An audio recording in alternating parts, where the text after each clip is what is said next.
a big part of how I know you. I mean, I think we met very briefly at that conference in Idaho in 2018. Is through our mutual friend Michael Brooks, who passed away a year ago to tomorrow. And want to talk. I'm going to talk a little bit later in the show about about some of his contributions, some of what made him so good at what he did. And I was just wondering, I know that he, from many conversations, I mean, I know that he always really enjoyed, having you on the show, meeting you for lunch, just talking to you, and he really, I remember he was very excited the first time you came on TMBS, and I think you had a big, influence on him. So I was just wondering, if you had any thoughts you wanted to share about Michael before you left. Absolutely. An enormous loss, and I'd like to say a few words why I think so. When he first invited me, let me turn it around.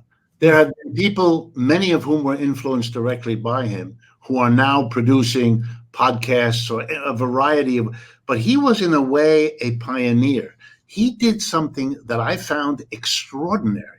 He didn't beat around the bush. He didn't play games. He went right to the taboo material, and that's what he wanted me to talk about. That's what he wanted to talk about. And he proved, maybe to himself, but certainly to me, that there was an audience for this that, frankly, I didn't know existed. I couldn't believe the first time we're in the middle of a discussion of the things in the United States. Okay, I get there's now an audience for criticism of capitalism.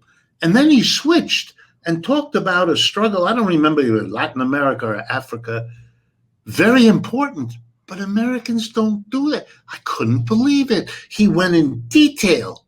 He wanted his audience to be confronted with himself, often with a guest who knew a lot about that particular situation, had studied it, or maybe came from there, and he would intersperse. This was spectacular. This was something I thought I would see maybe someday in the future, if I'm still around, this kind of a really broad-based, intelligent recognition that we're citizens of the world, and that what happens in Africa and what happens in Asia is very important to us. And if we spend the time, we'll figure out what the linkages are and the import. This was, and then I would meet with, we're lucky. We both lived in New York City. So getting together for a cup of coffee was, practically easy. He had a coffee shop near Union Square in New York City, which is where I lived, that he loved. So it was really particularly convenient for me. And we had many meetings in this coffee shop where he would talk. I had not met a person. He had well-developed plans. He helped me to begin to think about this kind of planning of how this program is going to grow, how it's going to evolve, how we're going to get able to say things we didn't feel we could say 2 years ago. But now it's looking like, but how do we do it? So we don't want to spook anybody. We don't want to overdo it. We don't want to go.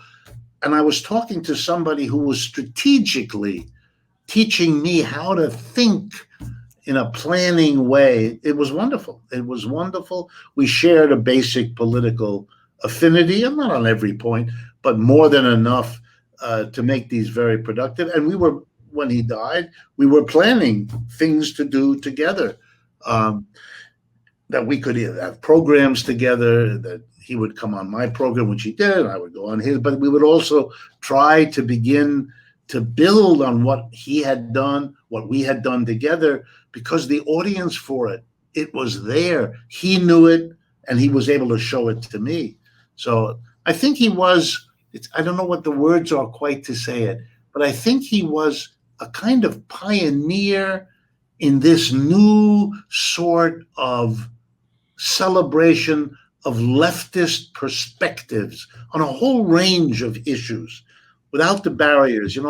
I'm a victim of American higher education. I went to college and graduate school and all that stuff with those absurd boundaries. Here is the economics department, here's history, here's political science, here's literature. That's horrible. That's not good education at all. What we really need is to see how these things interact. And he was into that.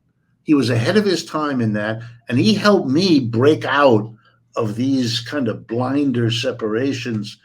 That was one of the benefits. We used to talk about that a lot, comparing notes on how we had found our way to a position that recognized how damaging that was to intellectual development, particularly on the left, because we need to show people who will come at life through literature or music or who knows what, that we have something to talk about together, even those of us that are in other areas, whether it be logic or philosophy or history, that these are not compartmentalized career mechanisms, which is the way I was taught, but they're really things that ought to be talking to each other, not with some rubric, interdisciplinary. No, as the norm, of the thing. So I miss him terribly. I did the conversations, particularly in the last year of his life, were very, very fruitful for me, helped in my work.